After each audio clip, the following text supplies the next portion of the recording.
ओम शांति। 5 अगस्त 2023 की साकार मुरली है। बाबा बोले, मीठे बच्चे, तुम अभी टिवाटे पर खड़े हो। एक तरफ है दुख धाम, दूसरे तरफ है शांति धाम और तीसरे तरफ है सुख धाम। अब जज करो, हमें किधर जाना है।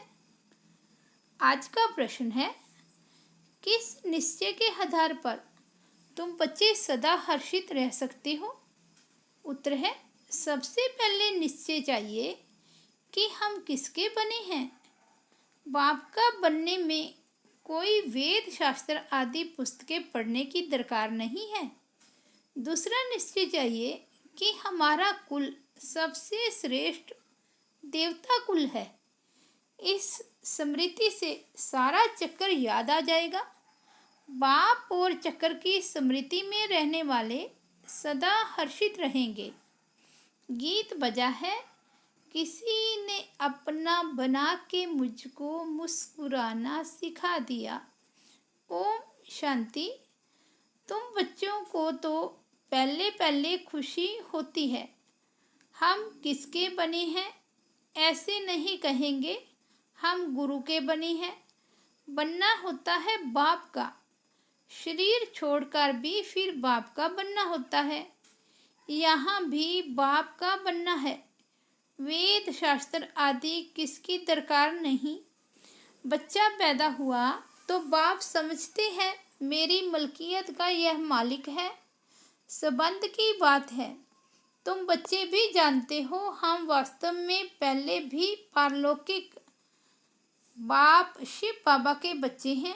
पहले हम आत्मा हैं, पीछे हमको शरीर मिलता है। तुमको शरीर तो है, अब तुमको बेहद का बाप मिला है। उसने आकर अपना परिचय दिया है। तुम जानते हो बाबा, हम आपके हैं और कोई संबंध नहीं। बाप के बच्चे बने हो, यह कहते हैं मैं कोई गुरु गोसाई नहीं हूँ। बोर्ड पर भी ब्रह्मा कुमार कुमारियों का नाम लिखा हुआ है, तो जरूर बाप भी होगा। लिखते हो हम ब्रह्मा कुमार कुमारियाँ हैं। यह संबंध हुआ ना। माँ बाप का संबंध चाहिए। गाते भी हैं तुम मात पिता हम बालक तेरे। आत्मा को जैसे वह अविनाशी याद है। हम आपके जब बालक बनेंगे तब हम वर्षा लेंगे। अभी तुम जानते हो हम मात पिता के बने हैं। हम शिव बाबा के बच्चे हैं, तो जरूर बाप और वर्षा याद आता है। तुमको कोई पुस्तक आदि नहीं पढ़ाया जाता, तुमको सिर्फ निश्चय कराया जाता है। बाप के बने हो तो अब उनको याद करो। बाप कहते हैं, मेरे को याद करने से तुम ऐसा लक्ष्मी नारायण बनेंगे। कितनी सहज बात है। विशाल बुद्धि होना चाहिए ना। और तो कुछ नहीं समझाते हैं, सिर्फ अपने कुल की बात ही बतलाते हैं कि कैसे हम 84 के चक्र में आते हैं। बाकी वेद शास्त्र आदि पढ़ने से भी तुमको छुड़ाते हैं। बाप को ही याद करते रहना है। यह भी बुद्धि में है कि सृष्टि चक्र कैसे फिरता है। उनके आदि मध्य अंत को जानने से ही तुम ऊंचते ऊंच बनते हो, स्वर्ग के मालिक बनते हो। तुमको सदैव के लिए हर्षित मुख बनाता हूँ। कितनी सहज बात है, परंतु फिर भी भूल जाते हो। क्या कारण है। माँ बाप को कभी बच्चे भूलते नहीं हैं। बाप और वर्षे को याद करो तो सदैव हर्षित रहेंगे। जब कोई दुख होता है तो बाप को ही याद करते हैं। जरूर बाप ने सुख दिया है। कोई दुख देते हैं तो कहते हैं हाय बाबा, हाय भगवान। हर जन्म में हाय हाय करते आए हो। अब तो तुम बच्चों को बिल्कुल सहज समझाते हैं। भल तुम तंदुरुस्त न भी हो, कितने भी बीमार हो तो भी तुम सर्विस कर सकते हो। जैसे बीमारी में मनुष्य को कहते हैं राम राम कहो, तुम भी बीमारी में फिर औरों को बोलो शिव बाबा को याद करो। यह जरूर औरों को याद कराना पड़े। मरने की हालत में भी तुम यह नॉलेज औरों को दे सकते हो। परमात्मा के तुम बच्चे हो, उनको याद करो। शिव बाबा बेहद का बाप है, वही वर्षा देंगे। सर्विस का शौक होगा तो मरने समय भी किसको ज्ञान देंगे। ऐसे नहीं हॉस्पिटल में पड़े रहें और मुख बंद हो जाए, मुख से कुछ न कुछ निकलता रहे। कितनी अच्छी अवस्था होनी चाहिए। बीमारी में भी बहुत सर्विस कर सकते हैं। मित्र संबंधी आएंगे, उनको भी कहेंगे परमात्मा को याद करो, वही सबका रखवाला है। इसलिए शिव बाबा को याद करो, वह एक है। वर्षा भी सबको एक से मिलता है। लौकिक संबंध में वर्षा मेल को मिलता है। कन्या है ही 100 ब्राह्मणों से उत्तम। पवित्र को दान दिया जाता है। तुम कन्याएं सबसे पवित्र हो, इसलिए कहते हैं हम कन्या को दान देते हैं। वह बड़ा दान समझते हैं। वास्तव में वह कोई दान होता नहीं। दान तो अभी तुम करते हो। कहते हो हम अपनी कन्या शिव बाबा को देते हैं स्वर्ग की महारानी बनने के लिए। परंतु कन्या भी ऐसी अच्छी पढ़ी लिखी हो, अपने दैवी कुल की हो, जो समझाने से झट समझ जाए। सर्विसेबल चाहिए। छोटे बच्चों को तो नहीं संभालना है। कोई को भी समझाना बड़ा सहज है कि शिव बाबा तुम्हारा बेहद का बाप है। चित्र सामने है, देखो यह ऐसा सतयुग का वर्षा पा रहे हैं। इन लक्ष्मी नारायण को वर्षा कहाँ से मिला, कितनी सहज बात है। इसलिए बाबा बड़े चित्र भी बनवा रहे हैं। अभी यह नाटक पूरा होता है। हमने 84 जन्मों का पाठ बजाया। अब वापस बाबा के पास जाते हैं, फिर नई दुनिया में आएंगे। हमारा बाबा नई दुनिया का रचयिता है, उनका हमको मालिक बनाते हैं। आपको भी तरीका बतलाते हैं कि बेहद बाप से सदा सुख का वर्षा तुमको कैसे मिलेगा। एक तो समझाओ मैं आत्मा हूँ, मैं आत्मा खाती हूँ, मैं आत्मा चलती हूँ। यह बड़ी अच्छी प्रैक्टिस चाहिए। देह अभिमान टूट जाए। देह अभिमानी को लौकिक संबंध याद आएंगे। देही अभिमानी को परलौकिक बाप ही याद पड़ेगा।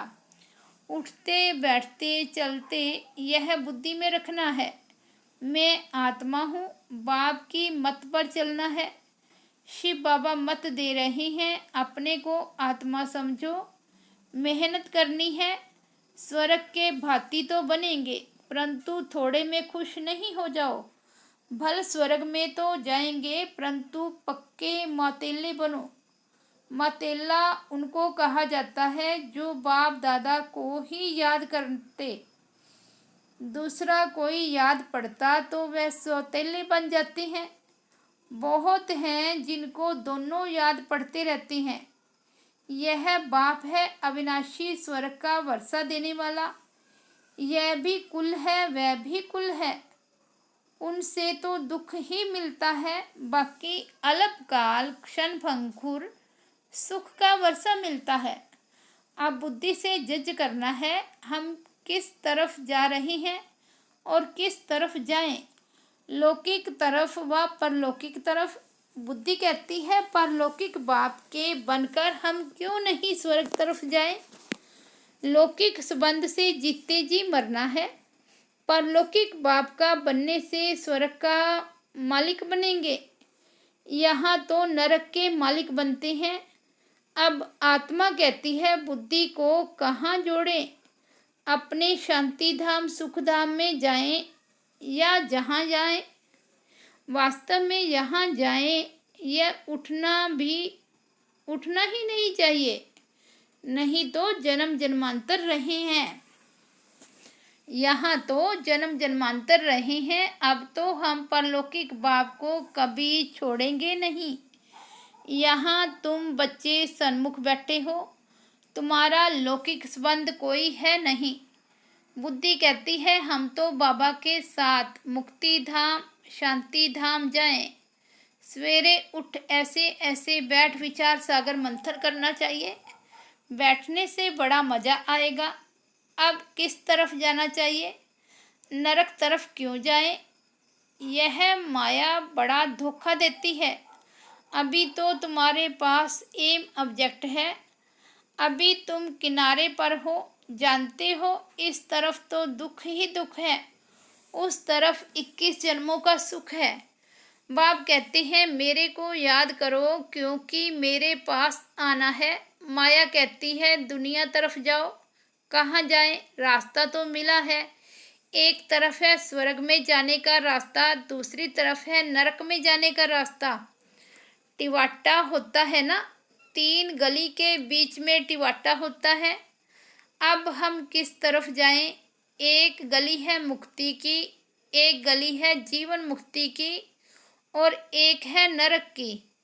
जैसे 3 नदियों का संगम है, 3 वाटिकाएं हैं, एक वाटिका में हम हैं। टिवाटे का मिसाल अच्छा है। अब कहाँ जाएं? नरक का तो विनाश होना है, यहाँ दुख बहुत है। अभी हम टिवाटे पर खड़े हैं, पीछे तो नहीं हटेंगे। दुख की गली से निकाल बाबा ने टिवाटे पर खड़ा किया है। दुख धाम की गली से तो तुम जन्म जन्मांतर पास कर आए हो। अब बुद्धि कहती है मुक्ति जीवन मुक्ति तरफ जाएं। मुक्ति धाम में तो सदैव के लिए बैठना नहीं है। ऐसे नहीं हम पाठ से छूट जाएं, आए ही नहीं। पाठ से छूटना नहीं हो सकता, ड्रामा अनुसार आएंगे जरूर, तो फिर मच्छरों सदृश्य मरेंगे। इतना दुख देखा है तो फिर इतना सुख भी देखना चाहिए। ड्रामा में बाबा ने वजन ठीक रखा है। जिनका पाठ ही थोड़ा है, आए 1-2 जन्म लिया, यह गए। अभी तुम टिवाटे पर खड़े हो, वह शांति धाम, वह सुख धाम। अगर शांति धाम जाना चाहते हो तो शांति धाम को याद करते रहो। मुक्ति को तो याद करना पड़े ना। पिछाड़ी वालों को मुक्ति धाम में जास्ती रहने कारण मुक्ति धाम ही जास्ती याद पड़ेगा। तुमको जीवन मुक्ति धाम याद पड़ता है। स्वर्ग में हम जल्दी जाएं, वे चाहते हैं हम मुक्ति में रहें। अच्छा बाप को याद करते रहो, इसमें भी कल्याण है। निर्वाण धाम में रहना चाहते, सुख धाम नहीं जाना चाहते, तो इससे समझ जाएंगे इनका पार्ट नहीं दिखता है। तुम तो सुख धाम जाने वाले टिवाटे पर खड़े हो, पुरुषार्थ करते हो। मनुष्यों को तुम्हारा सच्चा योग पसंद आएगा। अच्छा बाप को याद करते रहो, चक्कर को भी याद करने की दरकार नहीं। यह ज्ञान सब धर्म वालों के लिए है।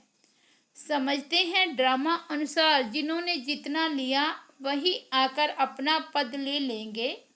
मुक्ति धाम जाना चाहते हैं तो बाप को याद करो। अगर चाहो हम सदैव सुखी रहें तो वहाँ सतयुग में शांति भी है, सुख भी है। जो जिस तरफ का होगा उनको वह वर्षा लेना है। सर्व का मुक्ति जीवन मुक्ति दाता तो बाप है ना। 1-2 जन्म लेने होंगे तो इसमें ही सुख भी देखेंगे दुख भी देखेंगे। जैसे मच्छर आया और गया, वह कोई अमूल्य जीवन नहीं कहेंगे। तुम तो सदैव हर्षित रहने वाले हो। तुम लाइट हाउस हो, खड़े हो, दोनों रास्ता दिखा सकते हो। चाहे मुक्ति धाम चलो चाहे जीवन मुक्ति धाम, दोनों को याद करो। इसमें शास्त्र आदि पढ़ने की कोई दरकार नहीं। कुमारियों के लिए तो बहुत सहज है, क्योंकि सीढ़ी नहीं चढ़ी है। छोटेपन में पढ़ना अच्छा होता है, क्योंकि बुद्धि अच्छी होती है, कोई की याद नहीं रहती है। तुम सब कुमारियां हो, तुम्हें और कुछ करना नहीं है, सिर्फ पढ़ाई में लग जाओ, बस बेड़ा पार है। यह बातें बेहद का बाप ही समझाते हैं, जो फिर हमको स्वर्ग का मालिक बनाते हैं। चित्र भी है, हमको ऐसा बनना है। बाप कहते हैं, इस पढ़ाई से तुम सो देवता बनेंगे। अभी यह खेल पूरा होना है। मनुष्य तो घोर अंधेरे में पड़े हैं, तुम अब सोजरे में हो। बाप ने आकर नींद से जगाया है। यह बुद्धि को, आत्मा को जगाया जाता है। बाप आकर के जगाते हैं। जागो, सुखधाम के लिए पुरुषार्थ करो।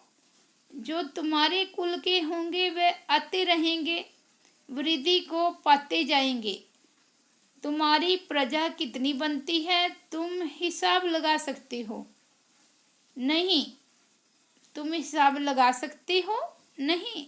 कोई कितना सुनते हैं, कोई थोड़ा सुनकर चले जाते हैं, हिसाब थोड़े ही निकाल सकते।